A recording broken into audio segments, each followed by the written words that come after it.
I think I'm gonna start with just a bit of an introduction and give you guys a sense of how this is gonna work.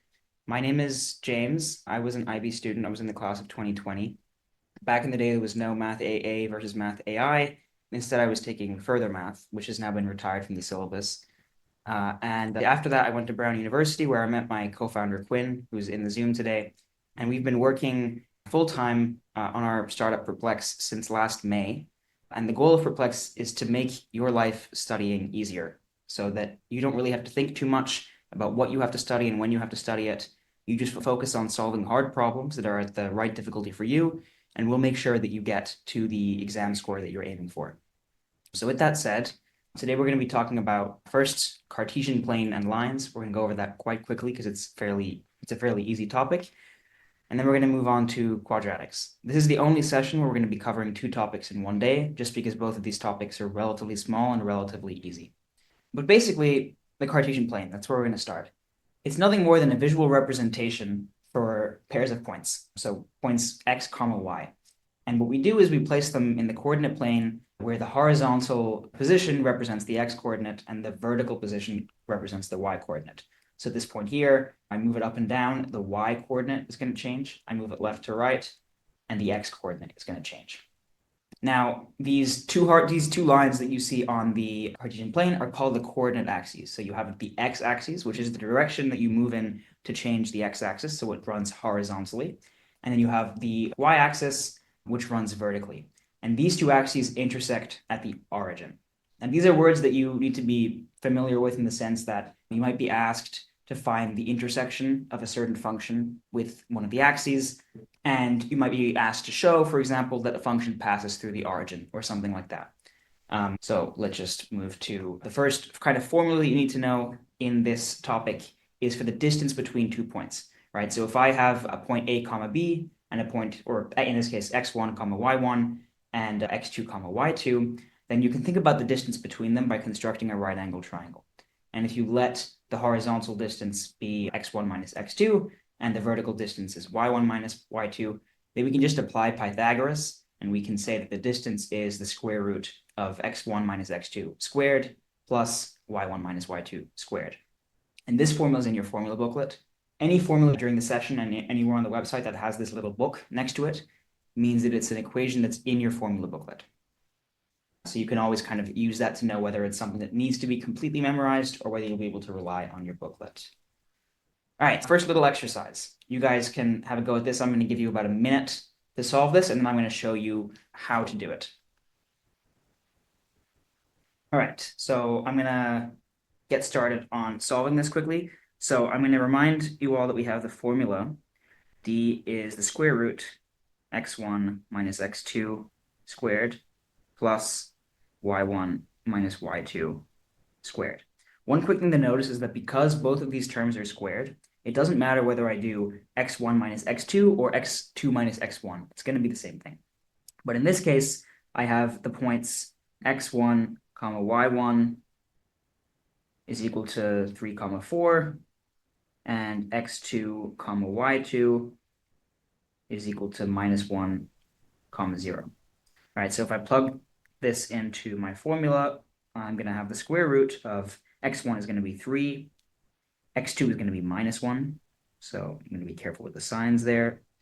We're going to square that, plus y1 is going to be 4, and y2 is going to be 0. Okay, so I'm going to do the square root. 3 minus 1 is 4 squared, and 4 squared is also 4 squared, so this is going to be the square root of 32. Nice. And every problem on the website, by the way, you have a full solution that you can read if you're not totally sure how to do it. All right, so the next formula is for the midpoint between 2 points. And the midpoint is nothing more than the point that's halfway between 2 points that you already know.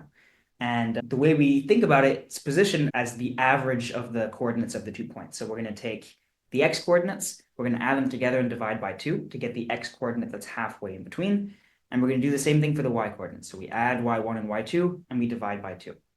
All right, let's take a stab at this. Okay, so we're looking for the midpoint. I'm going to call it M, and I know that its coordinates are x1 plus x2, y1 plus y2 over 2. And my x1 is minus 3. My x2 is 5. So minus 3 plus 5 divided by 2. And then the y coordinates are 8 plus minus 2 over 2. All right. So if I do minus 3 plus 5, that's going to be 2. 2 over 2 is 1. And then 8 plus minus 2 is 6. Over 2 is 3. So that should be option number 1. Okay, so we're going to start talking about lines now, straight lines. And the thing that we care most about with straight lines is the slope. And the slope basically is a measure of the steepness of a line. And the most basic way to measure it is using this formula rise over run, which is to take 2 points on the line and divide the difference in the y coordinates by the difference in the x coordinates. In other words, how much do I go up divided by how much do I go across.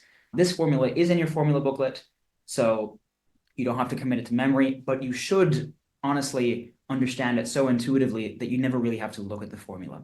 So the concept of slope has to be deeply understood because it's going to apply in all sorts of topics across the syllabus.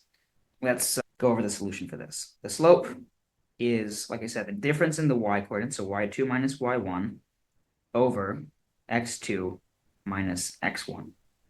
And in this case, y2 is the minus 5. So I'm going to do minus 5 minus, and y1 is 3.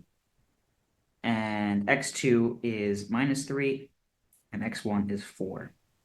Okay, so what am I going to get?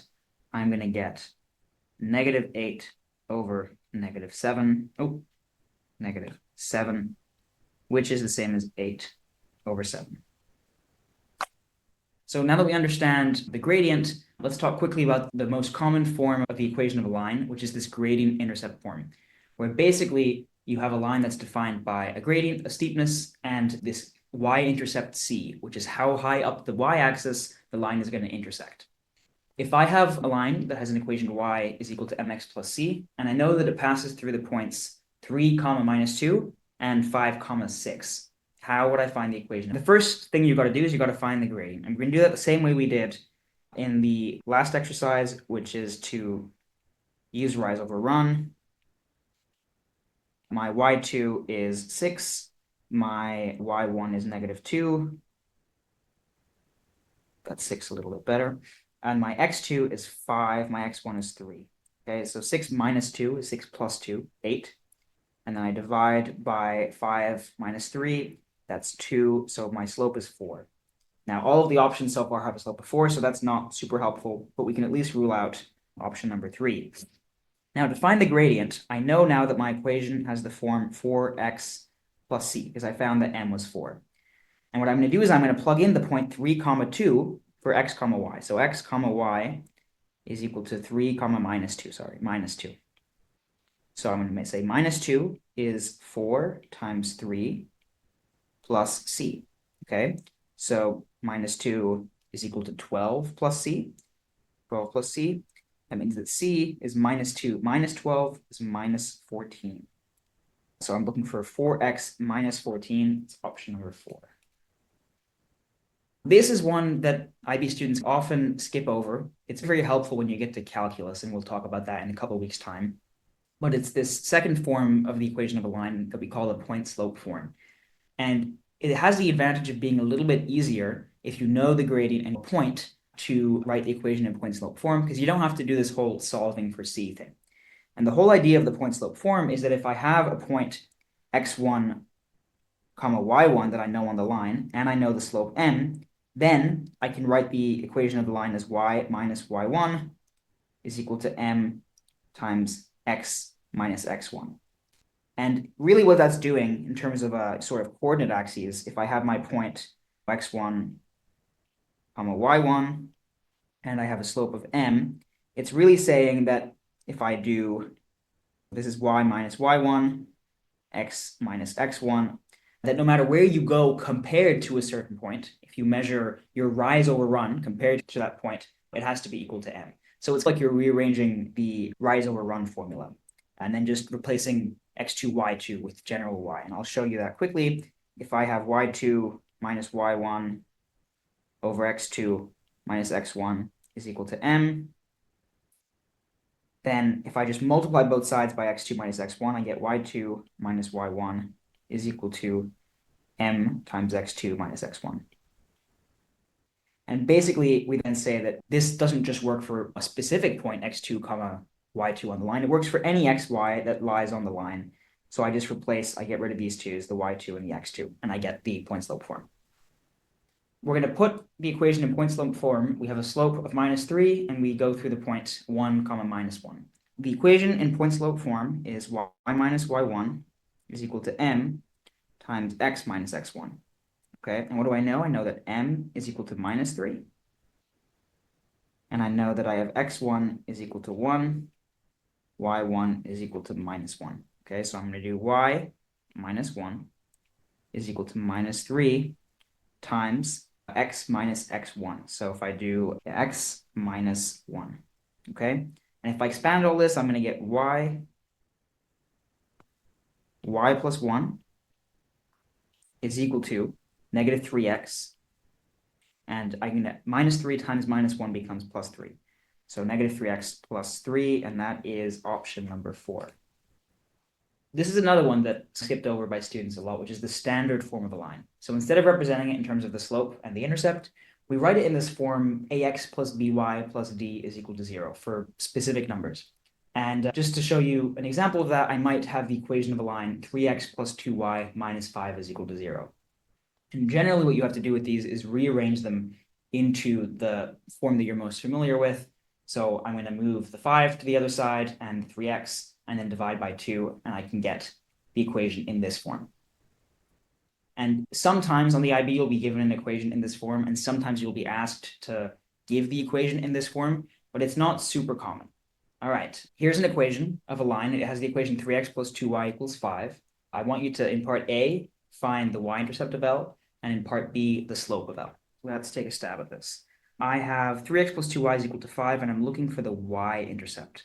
Now, the easiest way to do this is recognize that the y-intercept is on the y-axis when x is equal to 0. So I can just plug in x is equal to 0, and then I would get 0 plus 2y is equal to 5, and that means that y is 5 over 2.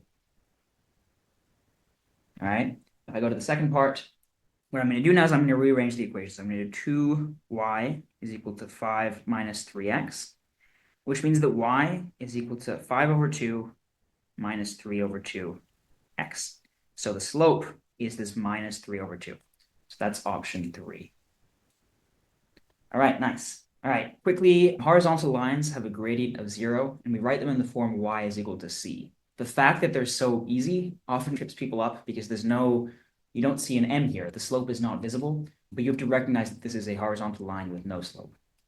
Find the equation of the line passing through 1, 3 and 5, 3. We notice if we look at these 2 points that the y-coordinates are the same, right? There is no rise if I'm looking at the rise over run, which means my slope is 0, and it's just a vertical line at y is equal to 3. Another one that trips people up is vertical lines. These are even a bit more messy because you cannot write them in the form y is equal to something, because y is equal to all possible values for a vertical line, right? A vertical line will go through y is equal to 0, 1, 2, it'll go straight up and down. So instead we have to write them in the form x is equal to some constant k.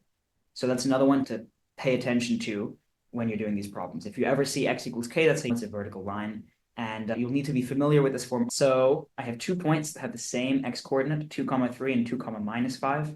So I know I have a vertical line, and it's going through 2 and 2 for the x coordinate, so I have x equals 2. So parallel lines are 2 lines that have the same gradient and they don't intersect, which means that I have basically the lines are going to be stacked on top of each other, but not overlapping. So the distance between the 2 lines is constant and they never ever meet.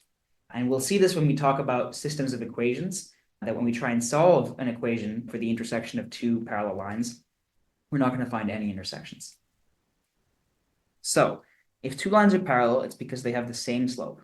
So the slope of the first line is 2k plus 1, and the slope of the second one is negative k. So these have to be equal. All right, this negative k and the 2k plus 1, the thing that's multiplying the x.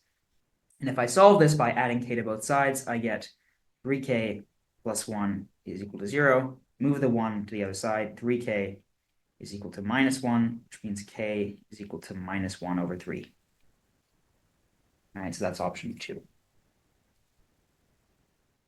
So let's think about the intersection of straight lines, right? If I have the equation of two different lines, say 3x minus 2 and 2 minus 3x, where do the lines intersect? So an intersection means a point in common, which means that there is some value of x for which the y values have to be the same. And for straight lines, there can never be more than 1 unless the lines are the same. So what I'm going to do is I'm going to equate the lines together, and I'm just going to rearrange with simple algebra, and we're going to isolate and find x. Okay? And this is important. If the lines don't intersect and they're parallel, then you're not going to be able to find any solution to this equation. If you're working on a problem and you're not finding any solution for the intersections, that should tell you that the lines are parallel. And depending on the context of the problem, you might have to say that or try something else. I want you to find the coordinates of the intersection between 4x minus 1 and 3 halves x plus 2. So I'm going to start by equating the two lines together, because the y values have to be the same at the point of intersection with x coordinate x. If I equate these two things together, and I'm going to bring all the x's to one side and all the constants to the other. So I'm going to subtract 3 over 2x from both sides. So 4 is 8 over 2x minus 3 over 2x is equal to 2 plus 1, that's 3. So this becomes 5 over 2x is equal to 3, which means that x is, okay, multiply both sides by 2 and divide by 5. So I'll do it in one extra step. 6. So that means x is equal to 6 over 5. All right. So I can already exclude these two options. And then the question is just, what is the y coordinate? And to find the y coordinate, I'm just going to plug back in. So I'm going to plug into probably the 4x minus 1. It's a slightly neater equation. So I'm going to do 4 times 6 over 5 minus 1. That's 24 over 5 minus 5 over 5 is 19 over 5. All right, so that is option 4. Beautiful. Okay, so we're trying to find the values of x for which the lines y is equal to 2x minus 1 and 6x minus 3y equals 3 intersect. And remember that an intersection is a point that lies on both lines, and we're looking for the possible x values of that point. So what I'm going to do is I'm going to start by taking the equation of the line that's in general form, that's the 6x minus 3y equals 3, and I'm going to try and put that in a more familiar form. So I'm going to do 6x is equal to 3y minus 3, which means that 3y is equal to 6x. Sorry, that's supposed to be plus 6x minus 3, which makes y 2x minus 1. But that's the same thing as the first equation. So both lines actually have the same equation, and both lines are the same line, which means if I were to draw them, they're actually both just going to be completely overlapping, which means that their intersections are actually everywhere. All real values of x are going to make this intersection true. So that's that x in R option. And it's kind of an unusual case that the two lines that you're given actually be the same line. But it's more for your conceptual understanding that you realize that two different equations can actually represent the same line. And if you end up with a system that's giving you infinitely many solutions, it's because the two lines are the same. Just something to note and understand. It's pretty rare on the IB that they'll ask you to just find the intersection of two lines. It's pretty basic, but there are going to be a lot of problems where you have to solve a system of equations for another reason. And you might not be thinking about that system of equations in terms of lines, but that's essentially what they are. And this is very common in many problems in all topics. You'll have two equations, two variables. X could be x and y or a and b, and you're going to have to solve by reducing it down to one condition and finding what values of x and y make this possible. And there's two ways of doing that. The first one is to use substitution, which essentially is to try and rewrite either the y or the x in one equation to isolate it and then plug that into the second equation. So in the case of 3y plus 2x minus 2 equals 0, I can rearrange that to y is equal to negative 2 over 3x plus 2 over 3. And I plug that into the next equation, and I get negative 2x plus 2 minus 3x plus 1 equals 0, and you'll find an intersection. The other way you can think about doing this is by trying to eliminate either the y or the x from the equation by subtraction. So notice that if I subtract the first equation from the second, then the y's are going to cancel. And so I'm going to be left with just 5x is equal to 3, which is going to give me the intersection when I plug it back in. Okay, I'm going to approach this by trying to eliminate b. That's usually the method that I prefer, less division involved normally. So to eliminate b here, what I'm going to do is I'm going to add the first equation with twice the second equation. So I'm going to do 4a plus 2b plus, and then 2 times the whole second equation, 3a minus b. And on the right-hand side, I have to do the same thing. So I have to do the first equation, 3 plus 2 times 1. Okay? So now I'm going to have 4a plus 2b, then plus 6a minus 2b is equal to 5. Okay? The b's are going to cancel, and I'm going to get 10a is equal to 5, which means that a is equal to 2. Sorry, 1 over 2. All right? So a is equal to 1 over 2. I can plug that back into the first equation. So 4 times 1 over 2 plus 2b is equal to 3. So 2 plus 2b is equal to 3, which means that b, or 2b, is equal to 1. B is also equal to 1/2. Okay, so option number 1. The last thing we're going to talk about is perpendicular lines. So two lines are perpendicular if their slopes are negative reciprocals, which means if I multiply the two slopes together, I get -1. So that means that if I isolate for m1, I can write it as -1 over m2. That's the relationship between the slopes of two lines that are perpendicular. And it allows you to find the slope of a line if you know the slope of a line perpendicular to it. So if I have a line that's perpendicular to 2x plus 1, and it passes through 1, 1, can you find its equation in the form y is equal to mx plus c? Let's start by thinking about the slope of my line L. So I have the line 2x plus 1, which has a slope of 2, and my line is perpendicular to that line, which means its slope is, like we said earlier, -1 over the slope of the other line, which is -1 over 2. Okay, so -1 over 2 is my slope. Means I can eliminate these two options. Now it passes through 1, 1, and I'm just going to use the same technique I did earlier for solving for c. So I have some line, which is mx plus c, which is -1 over 2, x plus c, and it passes through 1, 1, which means that 1 is equal to -1 over 2 times 1 plus c. And if I add 1 over 2 to both sides, because the times 1 does nothing, I get c is equal to 3 over 2. All right, and that is option 2. Okay, so now we're finally ready to do some harder problems. The way that these difficulties work on the website, you'll have this sort of bar and different icons, and it'll tell you what level students in the IB should be aiming for if they're working on this problem. But let's take a stab at this problem. So I have a line that passes through P and Q. The coordinates are 1, 2, and 5, -2. So let's go over the solution here. So to find the slope, I'm going to use rise over run. I'm going to go a bit quicker now so we can get through these problems. So the slope is going to be, I take the difference of the y coordinates, so -2 over the difference in the x coordinates is -4 over 4 equal to -1. I'm going to check against the multiple choice options, -1. Okay. Part B.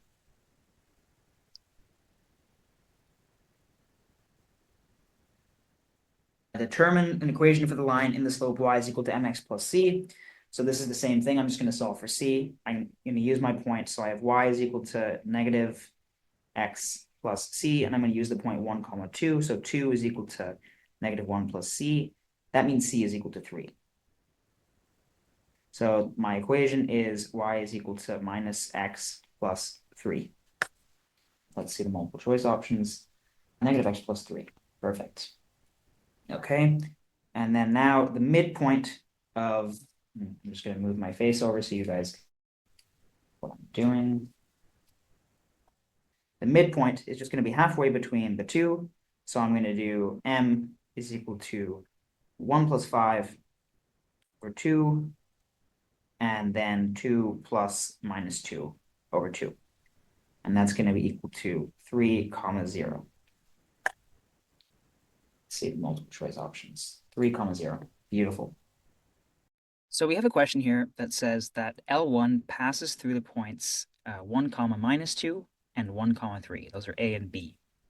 And the first part is to write down the equation of L1.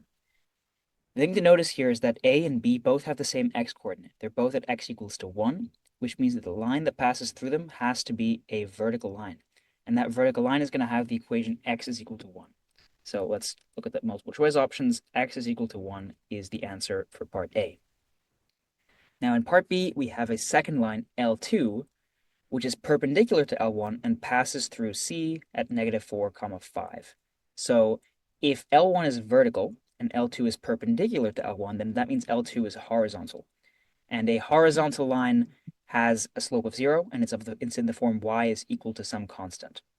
And if it passes through -4, 5, that means that y has to be 5 because it goes through 5 at C. So y is equal to 5 is the equation of L2. And part C is the tricky part, which is basically we're told that we have now a point P, which lies on L1, and a point Q, which lies both on L1 and L2. And we know that P is equidistant from A and Q, and we're trying to find the coordinates of P. So to decipher this, we really need to make a bit of a picture. So I'm going to draw my line L1, which is a vertical line, and it has the points A, 1 comma minus 2. I'm going to do B here. So I can draw the line y is equal to 5 up here. It's not exactly to scale, but whatever.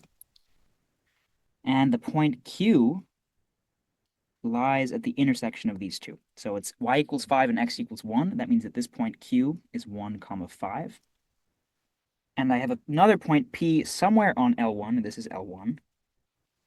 And this is L2. And we know that P is equidistant from A and Q. So it's going to be halfway between A and Q. So it's, somewhere around here.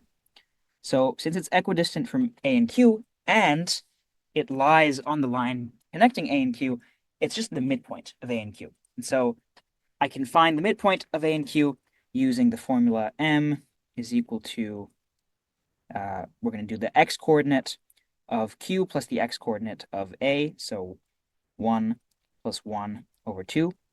That's not surprising. It's just going to be 1 because they're both in the same x-coordinate. And I'm going to add the y-coordinate, so 5 plus minus 2 divided by 2. And that's going to give me 1 comma 3 over 2. So that's right here. Let's check our multiple choice answers. 1 comma 3 over 2. There we go. Nice work. So I have 2 points, and I'm being told something about the midpoint between them, and then a line that is perpendicular to both points that passes through the midpoint.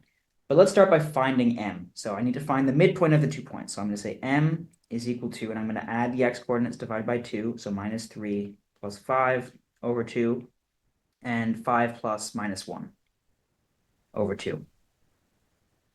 Okay, so I'm at 5, -3 plus 5 is equal to 2, so 2 divided by 2 is 1, and then 5 plus minus 1 is 4 over 2 is 2.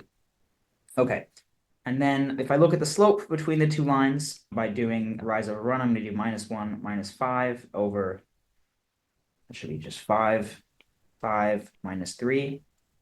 I'm going to get -6 over 8, which is -3 over 4. All right, which means the new slope, let's say M2, is going to be -1 over that. So -1 over -3 over 4 is going to become 4 over 3. Okay, so I'm going to have a line with slope 4 over 3, and it's going to pass through 1 comma 2. So my line is of the form 4 over 3x plus c. And if I plug in 1 comma 2, that means I have 2 is equal to 4 over 3 plus c, and 2 is 6 over 3, which means that c is equal to 2 over 3. So my final answer is y is equal to 4 over 3x plus 2 over 3. Let's check. 4 over 3x plus 2 over 3. All right, nice.